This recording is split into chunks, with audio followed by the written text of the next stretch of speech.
ان الحمد للہ نحمده ونستعینه ونستغفره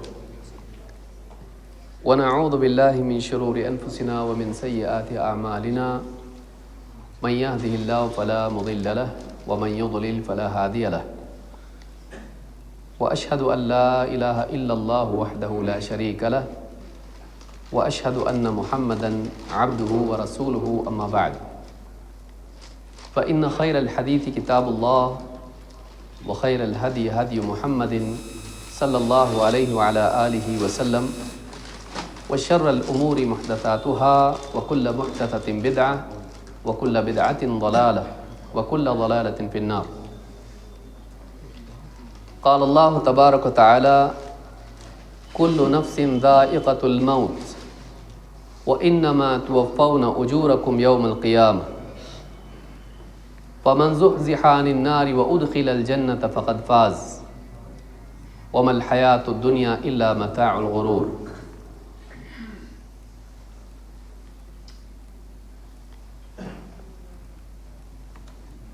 قابل احترام فضیلت الشیخ مفتی عام اور جماعت و جمعیت کے سرپرست الدکتور محمد یعقوب بابا حفظہ اللہ، اس مجلس میں موجود موقر علماء کرام، جماعت و جمعیت کے ذمہ داران، مسجد ہادہ کے ذمہ داران، میرے محترم دینی بھائیوں، نوجوان ساتھیوں اور قابل احترام ماں اور بہنوں،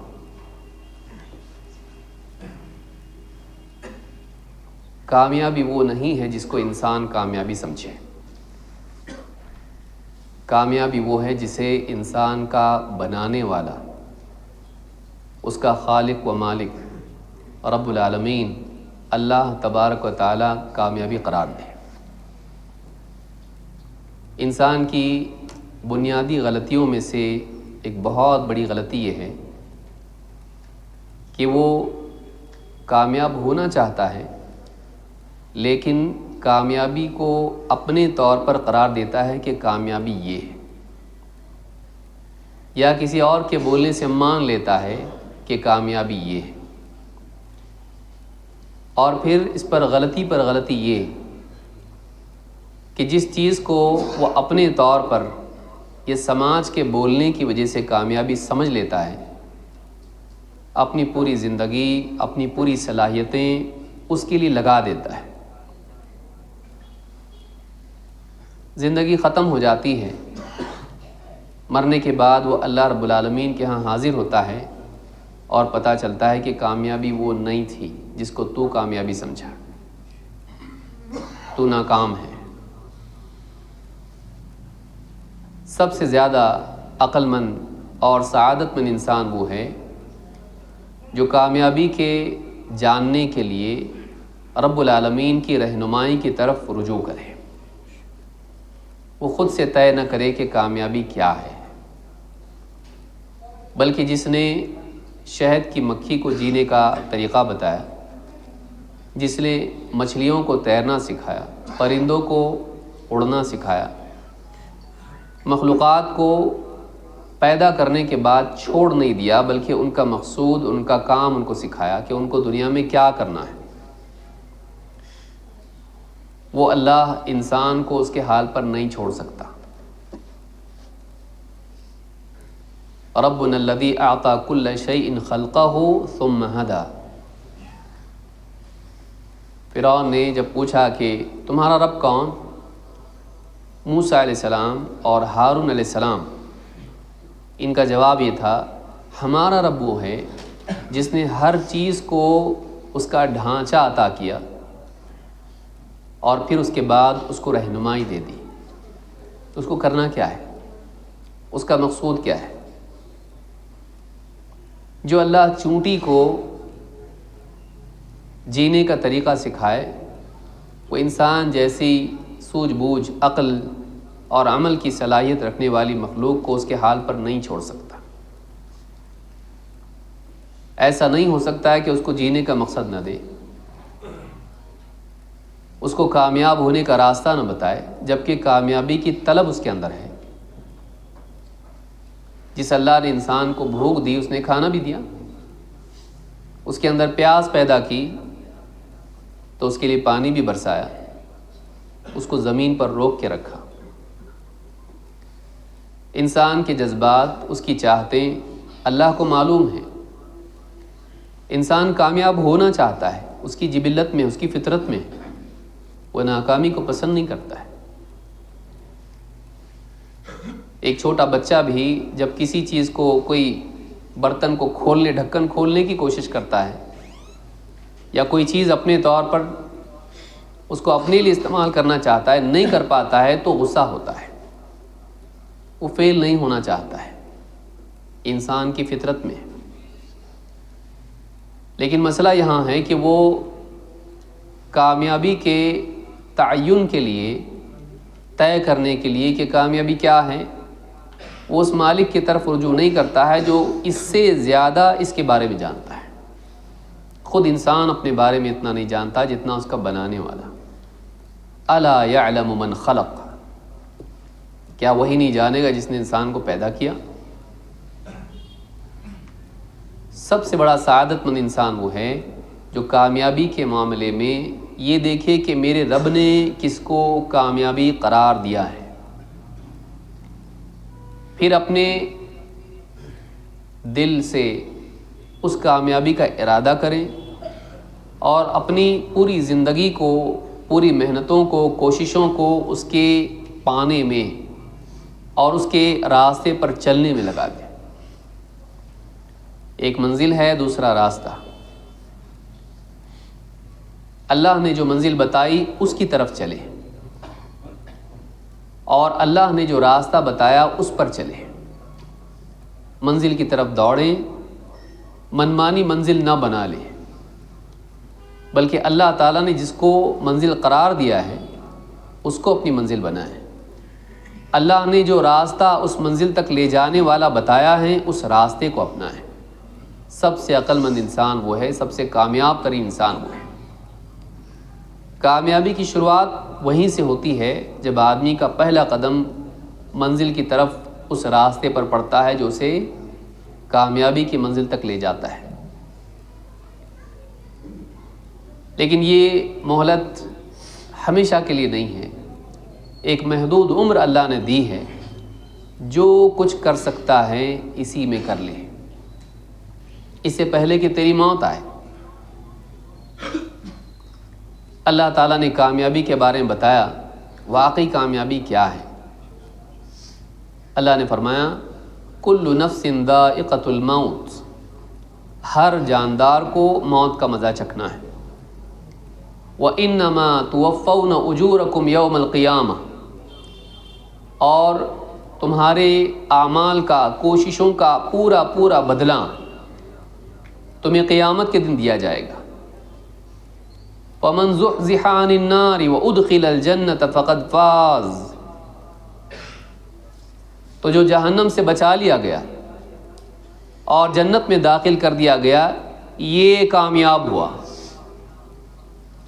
وَمَا الْحَيَاةُ الدُّنْيَا إِلَّا مَتَاعُ الْغُرُورِ، اور دنیا کی زندگی دھوکے کی متاع سے زیادہ کچھ نہیں۔ یہاں کوئی رہنے کے لیے نہیں آیا، امیر غریب، صحت مند بیمار، بادشاہ فقیر، سب کو جانا ہے۔ جو نہیں چاہتا اس کو بھی جانا ہے، تیری چاہت چلنے والی نہیں، وقت آ گیا چھوڑ کے جانا ہے۔ کوئی دنیا میں ہمیشہ رہنے کے لیے نہیں آیا۔ یہ دھوکے کی دنیا ہے جہاں آدمی غفلت میں پڑا رہتا ہے اور موت کو دوسروں کے لیے سمجھ لیتا ہے، اپنے بارے میں اس گمان میں، بھرم میں پڑا رہتا ہے کہ مجھے اور بہت جینا ہے۔ لیکن موت ایسے وقت پر اس کے دروازے پر دستک دیتی ہے جب اس کو گمان بھی نہیں ہوتا ہے، اور اس کو جانا پڑتا ہے۔ موت کسی کا عذر نہیں مانتی۔ موت کا فرشتہ جب آتا ہے، کتنے بھی انسان بہانے بنا لیں، کتنی بھی گزارشات کر لیں، کتنے بھی بچنے کے جال بن لیں، موت کا فرشتہ اس کو اٹھا کے لے جاتا ہے اور وہ کبھی ناکام نہیں ہوتا. اللہ کی طرف سے جو فرشتہ بھیجا گیا ہے کبھی فیل نہیں ہوتا ہے. وہ بڑے بڑے بادشاہوں کو لے گیا، فرعون، قارون، حامان اور اچھے برے سبھی کو لے گیا. انبیاء کو بھی جانا پڑتا ہے، ان کے لیے بھی ہمیشہ کی بقا دنیا میں نہیں ہے. معلوم ہے کہ یہ دنیا چھوڑنا ہے، اس کے بعد کی زندگی اصل ہے. اور کامیابی، اصل کامیابی وہ ہے جو موت کے بعد ہے. اسی لیے کہا جو جہنم سے بچا لیا گیا اور جنت میں داخل کر دیا گیا وہ کامیاب ہے. ایسی نعمتیں جو کبھی ختم نہیں ہوگی.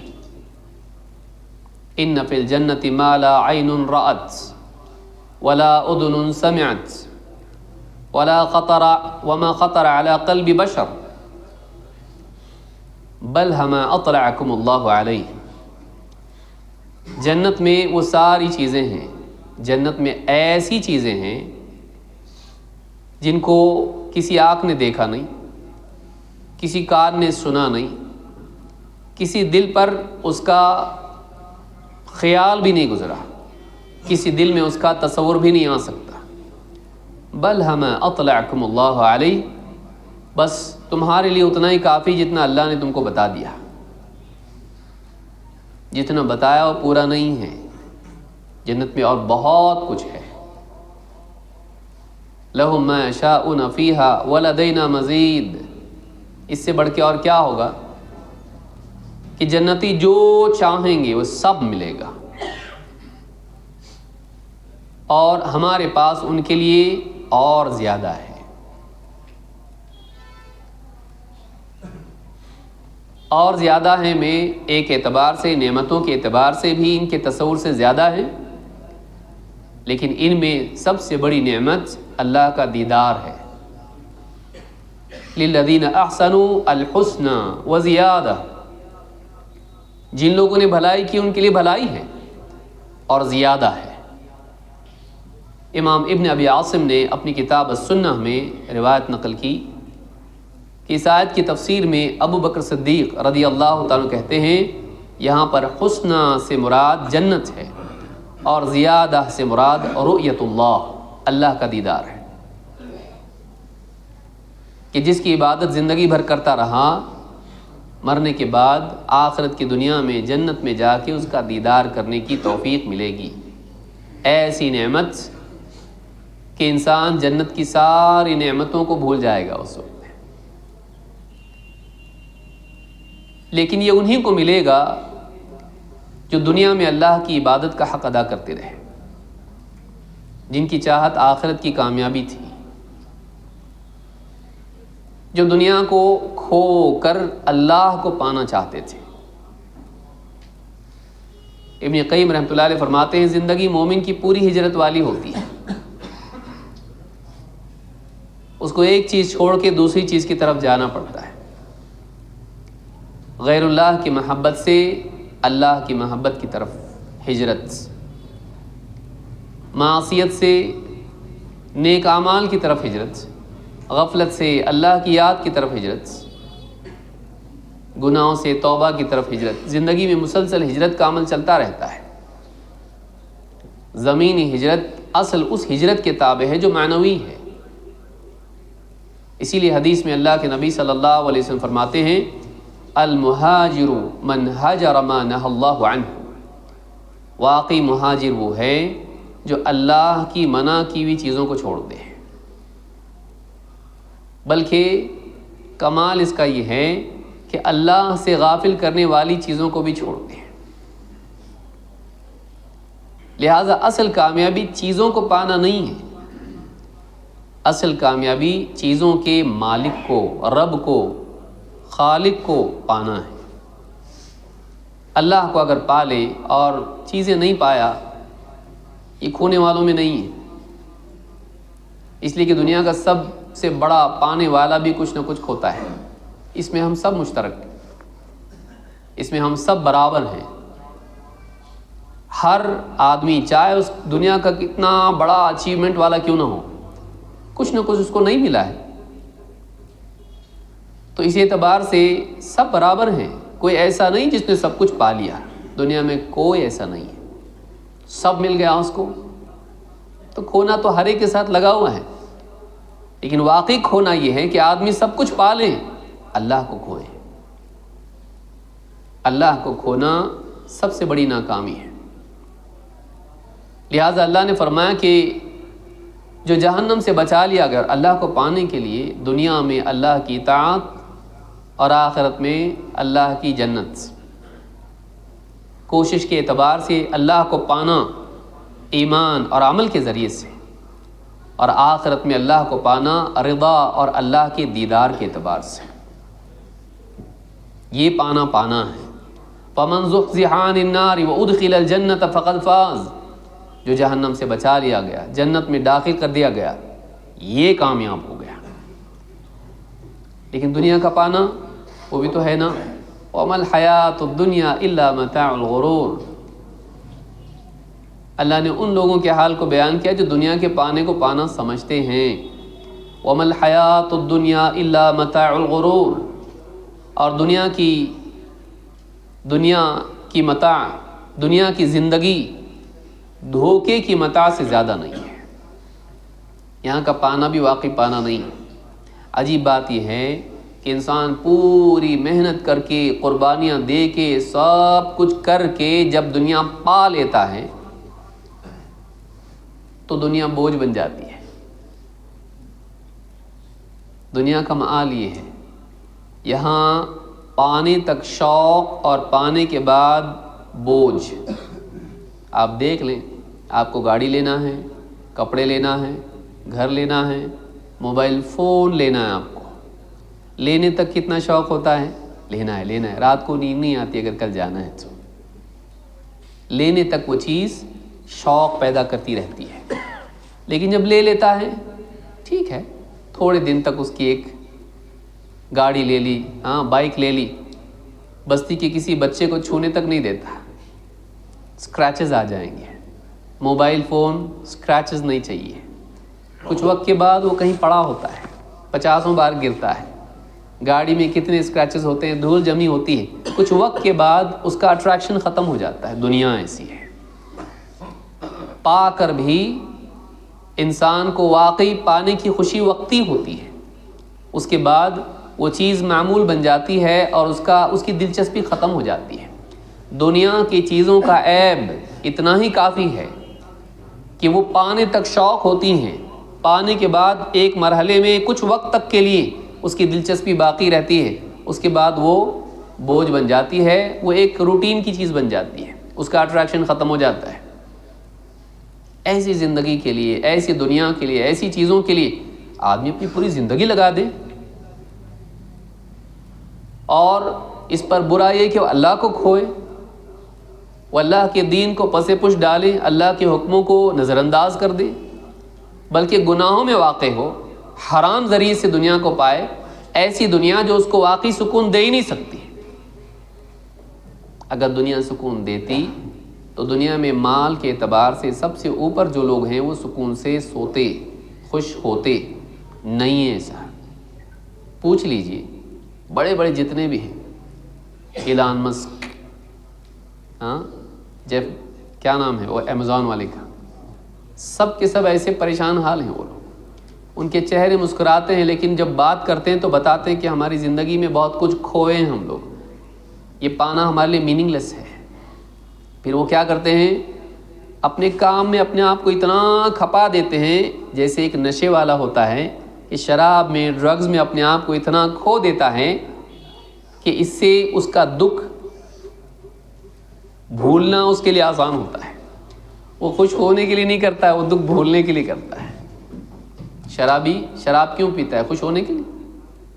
بہت سے شرابی اس لیے پیتے ہیں، اتنا زیادہ ان کے ذہن پر بوجھ ہوتا ہے، وہ تھوڑی دیر کے لیے ورچوئل اسکیپ چاہتے ہیں، ٹیمپرری فرار، حقیقت سے وہ بھاگنا چاہتے ہیں. اس وجہ سے نشے میں اپنے آپ کو ڈال دیتے ہیں.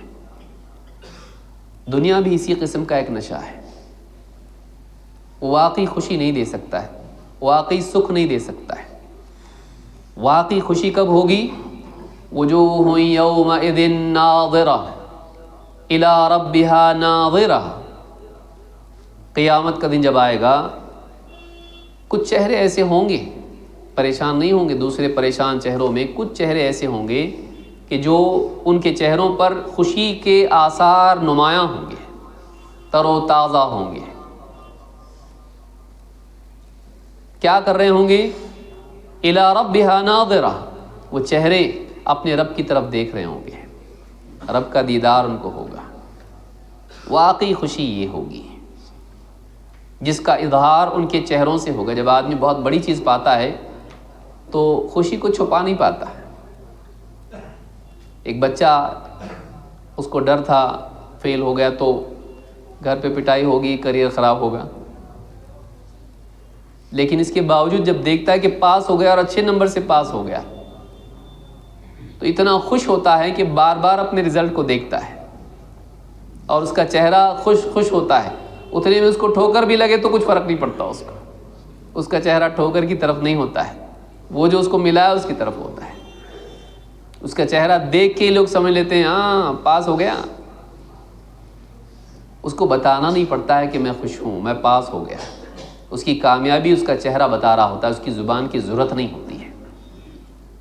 قیامت کے دن جن لوگوں نے اپنی زندگی اللہ کی رضا میں کھپا دی، دنیا کی تکلیفوں کو برداشت کر کے رب العالمین کی رضا کے لیے جیتے رہے، صبر کے ساتھ دین پر جمے رہے، ایسے لوگ قیامت کے دن اتنے خوش ہوں گے کہ ان کا چہرہ ہی بتا رہا ہوگا کہ یہ کامیاب ہو گئے۔ جب دائیں ہاتھ میں نامہ اعمال دیا جائے گا اس کا چہرہ خوش ہو جائے گا، یہ کامیابی ہے۔ اللہ رب العالمین ہم کو آخرت کی یہ کامیابی عطا فرمائے۔ لیکن اس کامیابی کے لیے جیسے میں نے بتایا یہ منزل ہے، اس کے لیے کیا راستہ ہے، کیا کرے گا تو کامیاب ہوگا؟ اس کے لیے قرآن کریم میں اللہ تعالیٰ نے کچھ باتیں بتائی ہیں اور احادیث میں بھی نبی کریم صلی اللہ علیہ وسلم نے کچھ باتیں بتائی ہیں۔ کچھ باتیں ہم ان میں سے دیکھتے ہیں اور جائزہ لیتے ہیں کہ یہ ہماری زندگی میں ہے کہ نہیں ہے، تو باقی رکھیں، نہیں ہے تو لائیں، کیونکہ یہ کامیابی کی چابی ہے۔ سب سے پہلی چیز ایمان و عمل کو جمع کرنا۔ آدمی چاہے کیسی بھی زندگی گزار رہا ہو اس کے لیے موقع ہے، کفر کی، شرک کی، گناہوں کی، جب تک مرتا نہیں موقع باقی ہے وہ لوٹ آئے۔ اللہ ماضی کے بگاڑ کو نہیں دیکھتا ہے، انسان کے اچھے خاتمے کو دیکھتا ہے کہ بگڑی ہوئی زندگی گزارنے والا اگر لوٹ آئے، اپنی اصلاح کر لے اور اس کا خاتمہ اچھے حال میں ہو تو اس کے ماضی کی وجہ سے وہ پکڑا نہیں جائے گا، بلکہ اس کے حال کی وجہ سے اور اس کے خاتمے کی وجہ سے اس کے ماضی کو معاف کر دیا جائے گا۔ کل تک تو گناہ گار تھا، کفر میں تھا، شرک میں تھا، اللہ کا نافرمان تھا، اگر آج توبہ کر لے اور کل سے اچھی زندگی گزارنا شروع کرے، بلکہ آج سے، تو تیرا کل تیری کامیابی کے سفر میں رکاوٹ نہیں بنے گا۔ آخرت میں یہ کل تیرے لیے محرومی کا سبب نہیں بنے گا، ذلت کا سبب نہیں بنے گا، بلکہ تو نے اپنے ماضی میں گناہوں کو چھوڑا اور حال میں تو اچھا بن گیا، اللہ کو اتنا بھی کافی ہے۔ انما الاعمال بالخواتیم، اعمال کا مدار خاتمے پر ہے۔ ایک آدمی ایمان والا تھا، بعد میں جا کے کافر ہو گیا، برباد ہو گیا۔ یہ ایک آدمی کفر میں تھا، شرک میں تھا، دنیا کا بدتر انسان تھا، بدترین انسان تھا، توبہ کر کے وہ ایمان کی طرف آیا اور اعمال صالحہ کا اہتمام کیا، کامیاب ہے، چاہے اس نے 100 سال کی زندگی کفر و شرک میں اور معصیت میں گزاری ہو، لیکن مرنے سے پہلے جب تک ہوش و حواس باقی رہے اس نے توبہ کر لی، ایمان لے آیا اور اپنے گناہوں پر اللہ سے معافی مانگ لی، ایسا آدمی کامیاب ہے۔ قرآن کریم میں اللہ تعالیٰ فرماتا ہے فَأَمَّا مَن تَابَ وَآمَنَ وَعَمِلَ صَالِحًا، تو جو شخص لوٹ آیا، اس نے توبہ کی، پلٹ آیا غلط راستے کو چھوڑ کر، وَأَمَّا مَن تَابَ وَآمَنَ، اور ایمان لے آیا، وعمل صالحا اور نیک اعمال کیے، توبہ کی، ایمان لایا، نیک اعمال کیے، 3 کام اس نے کیے، غلط راستے کو چھوڑ کے پلٹ آیا، اللہ اور اس کے رسول کی بات پر ایمان لے آیا، اور اس کے بعد اپنی زندگی کو نہ صرف عقائد کے اعتبار سے صحیح کیا بلکہ اعمال کے اعتبار سے بھی صحیح کیا، ایمان و عمل کو جمع کیا۔ اللہ فرماتا ہے فَعَسَىٰ أَن يَكُونَ مِنَ الْمُفْلِحِينَ، اس کے بارے میں امید کی جا سکتی ہے کہ کامیاب لوگوں میں شامل ہو جائے گا۔ کامیاب ہونے کے لیے کرنا کیا ہے؟ سب سے پہلی چیز یہ کہ انسان اپنی غلط زندگی کو چھوڑے، اس کے بعد ایمان و عمل کو جمع کرے، اس کے اعمال ایمان کی روشنی میں ہونے چاہیے، نہ کہ خواہشات کی روشنی میں، بلکہ خواہشات کی روشنی کیا ہوتی ہے؟ اس کا تو اندھیرے ہوتے ہیں۔ تو یہ پہلی چیز ہے سورہ القصص میں اللہ تعالیٰ نے کہا ہے توبہ کرے، ایمان لائے، نیک اعمال کرے، ایسے شخص کے بارے میں امید ہے کہ وہ کامیاب ہوگا۔ لیکن ایمان کون سا ایمان؟ ایسا ایمان نہیں کہ اللہ کو بھی مانے اور غیر اللہ کو بھی مانے، اللہ کی بھی عبادت کرے، اللہ کو بھی معبود کا مقام دے، غیر اللہ کو بھی معبود کا مقام دے، سورج چاند اور قبروں کو، اللہ والوں کو، حتیٰ کہ انگوٹھیوں کو، تعویذ گنڈوں کو اپنا محافظ مانے، اپنے کام بنانے والا مانے، اور اللہ کو بھی مانتا ہے۔ ایسا ایمان نہیں کہ اللہ کو ماننے کے بعد اللہ کی ذات و صفات میں، اللہ کی بندگی میں، ربوبیت میں، الوہیت میں، اسماء و صفات میں شرک بھی کرتا ہو، ایسا ایمان نہیں۔ وَمَا يُؤْمِنُ أَكْثَرُهُمْ بِاللَّهِ إِلَّا وَهُمْ مُشْرِكُونَ، جیسے عرب کے لوگوں کا حال تھا کہ ان میں سے اکثر کا حال یہ ہے کہ اللہ پر ایمان لانے کے بعد بھی مشرک کے مشرک ہی ہیں۔ ایسا ایمان نہیں جو شرک والا ہو، ایسا ایمان جو شرک سے پاک ہو۔ اللہ کے نبی صلی اللہ علیہ وسلم فرماتے ہیں، اور آپ اپنی قوم میں جب دعوت دیتے، بازار میں، خیموں میں جا کر، کعبۃ اللہ میں، مسجد حرام میں، تنہائیوں میں، مجمعوں میں، آپ کیا کہتے ہیں؟ یا ایھا الناس قولوا لا الہ الا اللہ تفلحوا، اے لوگو لا الہ الا اللہ کا اقرار کرو، تم کامیاب ہو جاؤ گے۔ اللہ کے سوا کوئی عبادت کے لائق نہیں، اللہ کے سوا کسی سے دعا نہیں کر سکتے، اللہ کے سوا کسی اور کے نام سے ذبح نہیں کر سکتے، کسی اور کی رضا کے لیے ذبح نہیں کر سکتے، اللہ کے سوا کسی اور کو سجدہ نہیں کر سکتے، نہ قبروں پر، نہ بتوں کے آگے، نہ کہیں، نہ سورج چاند ستاروں کو۔ اللہ ہی کی عبادت ہوگی، اللہ کے سوا کسی کی عبادت نہیں۔ الذین آمنوا ولم یلبسوا ایمانہم بظلم اولئک لہم الامن وہم مہتدون، جو لوگ ایمان لائے اور اپنے ایمان میں ظلم کی ملاوٹ نہیں کی، انہی کے لیے امن کا وعدہ ہے، اور اللہ کے نزدیک یہ لوگ ہدایت یافتہ ہیں۔ ایمان لائے، ایمان میں ظلم کو ملنے نہیں دیا۔ ظلم کیا ہے؟ ان الشرک لظلم عظیم، ان الشرک لظلم عظیم، شرک ظلم عظیم ہے۔ ایمان لائے اور ایمان میں شرک کو ملنے نہیں دیا، ان کے لیے امن کا وعدہ ہے اور یہ ہدایت یافتہ ہے۔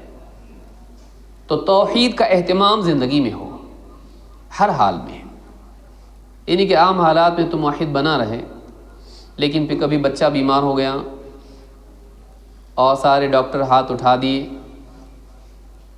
تو پھر بابا کے پاس بھی جائے کہ یہ بھی ٹرائی کر کے دیکھتے ہیں، بعد میں معافی مانگ لیں گے۔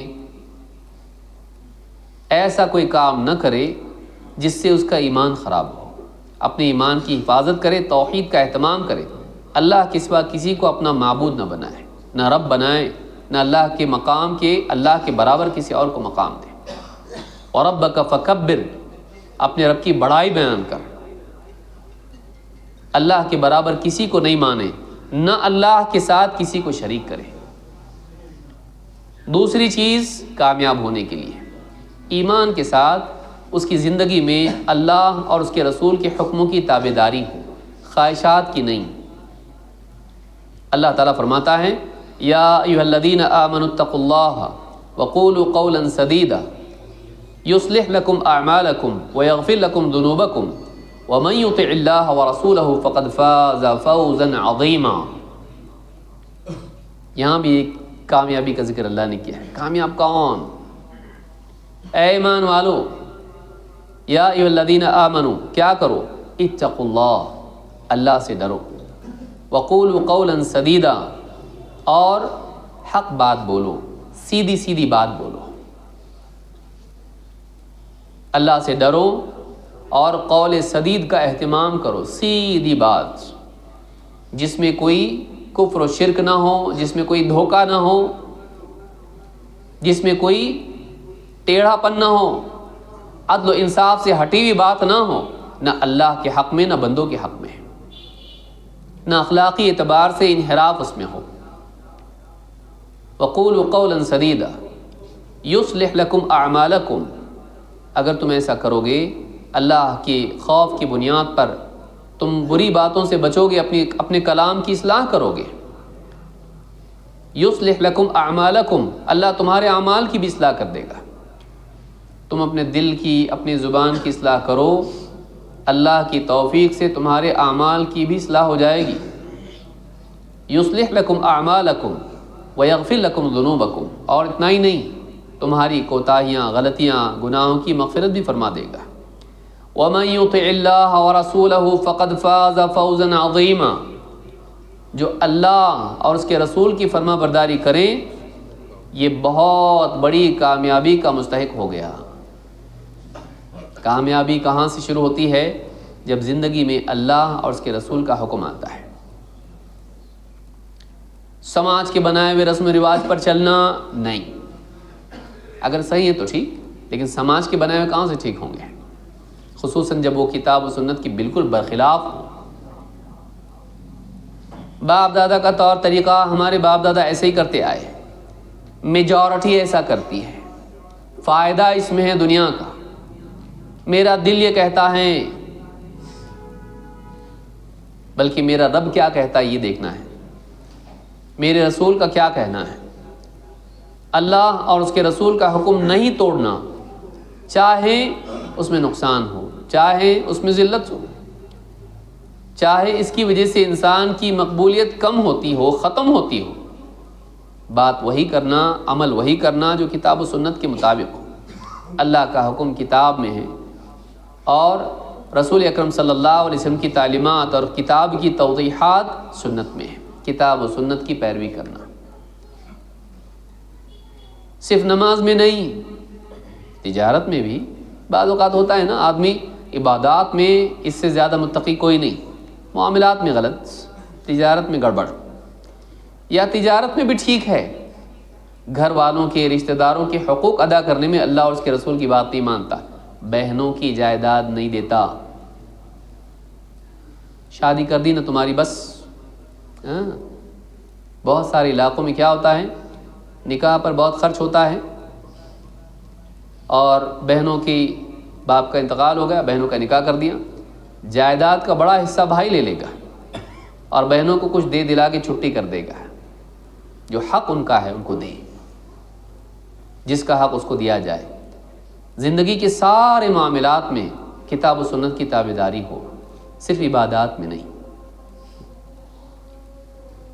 عقائد ہوں، عبادات ہوں، معاملات ہوں، اخلاق ہوں اور شرعی آداب ہوں، ان تمام میں رسول اکرم صلی اللہ علیہ وسلم کی تعلیمات، کتاب و سنت کی تابعداری اس کی زندگی میں ہو۔ ایسے آدمی کے بارے میں کہا گیا فقد فاز فوزا عظیما، یہ بہت بڑی کامیابی کا حقدار بن گیا، کامیاب ہو گیا، یہ اس نے بڑی کامیابی پائی، عظیم کامیابی کا مستحق ہو گیا یہ، کیونکہ اللہ اور اس کے رسول کی مانے بغیر کامیابی کا تصور ہی نہیں ہے۔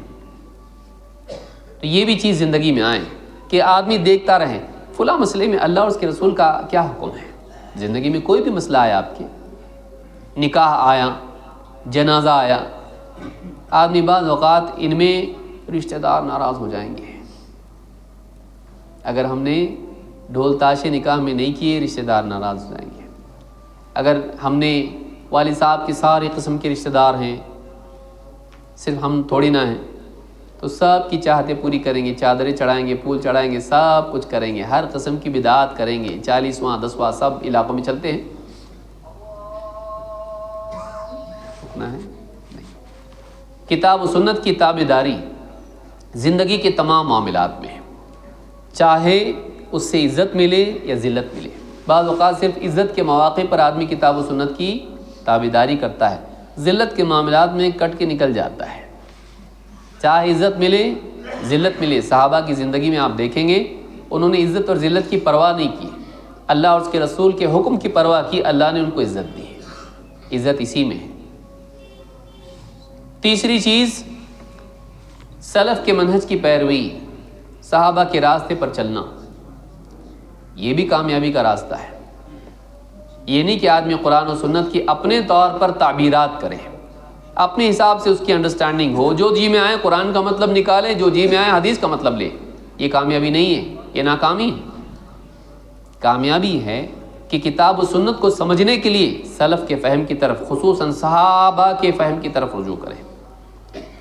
والسابقون الاولون من المہاجرین والانصار، وہ پہلے سبقت لے جانے والے مہاجر اور انصار، والذین اتبعوہم باحسان، اور وہ لوگ جنہوں نے بہترین طور پر ان کی پیروی کی، رضی اللہ عنہم ورضوا عنہ، اللہ ان سے راضی ہو گیا، وہ اللہ سے راضی، وأعد لهم جنات تجری تحتها الانہار، اللہ تعالیٰ نے ان کے لیے ایسے باغات تیار کر رکھے ہیں جن میں نہریں بہتی ہیں، خالدین فیہا ابدا، وہ ان باغات میں، ان جنتوں میں ہمیشہ ہمیشہ ہمیشہ ہمیشہ رہیں گے، کبھی نکالے نہیں جائیں گے اس میں سے، نہ نکلنا چاہیں گے، وہ خود بھی نکلنا نہیں چاہیں گے، بہت بور ہو گئے جنت۔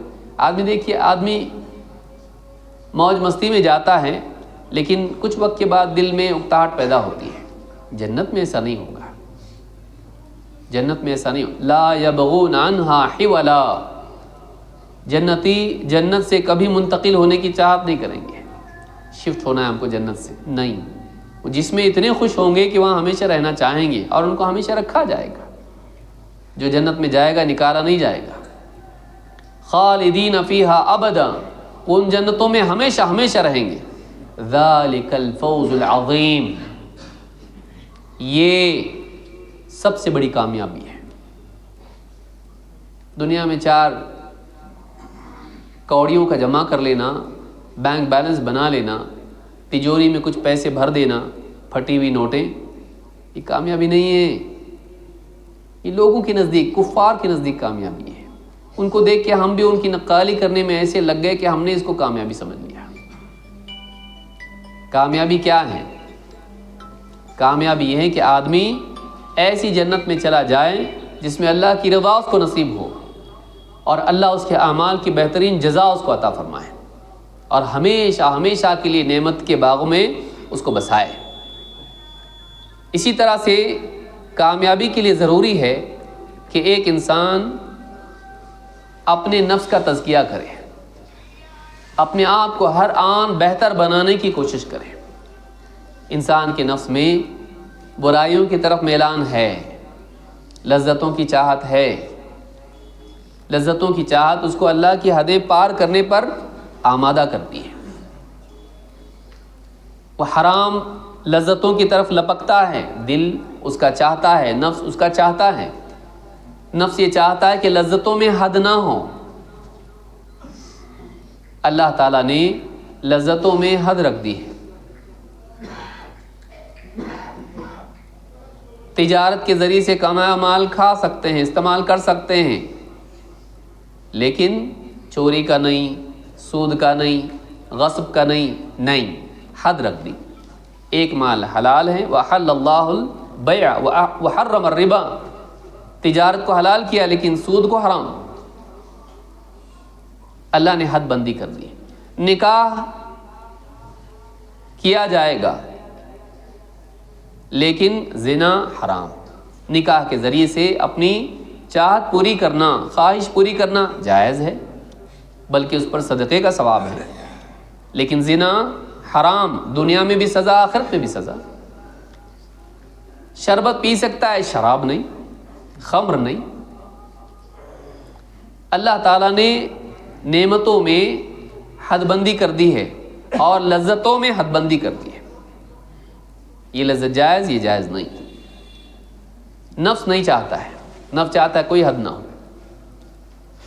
ہم کو اس بات کا حکم دیا گیا ہے کہ ہم دنیا میں اپنے نفس کو اتنا مہذب بنائیں، جنگلی سے اس کو ڈسپلن بنائیں.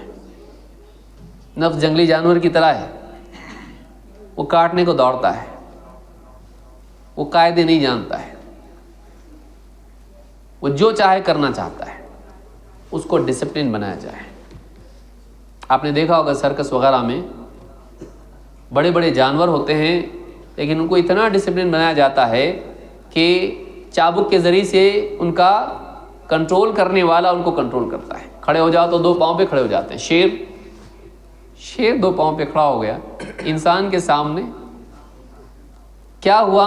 اس کو اس نے اتنا مہذب بنایا کہ اب وہ پابند ہو گیا ہے. نفس جانور کی طرح ہے، جنگلی ہے، اس کو پابند بنانے کی ضرورت ہے. اور اس پابندی میں عزت ہے، اسی میں نجات اور کامیابی ہے. ابن قیم رحمۃ اللہ علیہ اپنی کتاب الفوائد میں کہتے ہیں کہ کتا بھی جب اپنے مالک کے لیے شکار کرتا ہے تو قیمتی بن جاتا ہے. عام کتے کیا ہوتے ہیں؟ ہڈی کے لیے لڑتے ہیں، گوشت کے لیے ایک دوسرے سے چھینتے ہیں، چیر پھاڑ کرتے ہیں، ایک دوسرے پر غراتے ہیں، بھونکتے ہیں. وہ اپنے لیے شکار اگر کرے ایسا جانور تو اس کا شکار حلال نہیں ہے.